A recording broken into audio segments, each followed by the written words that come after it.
নীল আকাশের নিচে উঁচু দেওয়ালে ঘেরা কাশীপুরের সেই উদ্যানবাটি।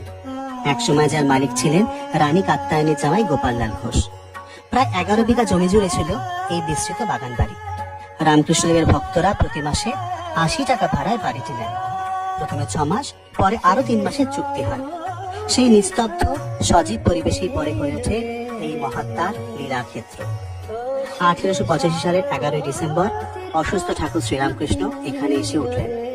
শ্যামপুকুরের দিনগুলোতে যারা তার পাশে ছুটে এসেছিলেন তারা সবাই একসঙ্গে হয়ে উঠলেন ভবিষ্যতের রামকৃষ্ণ মঠ মিশনের বীজতলা। এখান থেকে শুরু এক মহৎ মানব সেবার আন্দোলন, যার আলোকরেখা আজও বিশ্বের কোণে কোণে ছড়িয়ে আছে।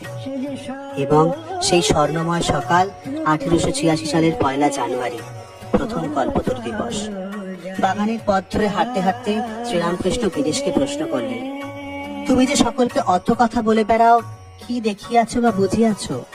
গিরিশচন্দ্র বললেন, ব্যাস বাল্মীকি যার কথা বলে অন্ত করতে পারেন না, আমি তার সম্পর্কে অধিক কি বলিতে পারি। ঠাকুর রোমাঞ্চিত হলেন আর সকলকে আশীর্বাদ করে বললেন, তোমাদের চৈতন্য হোক।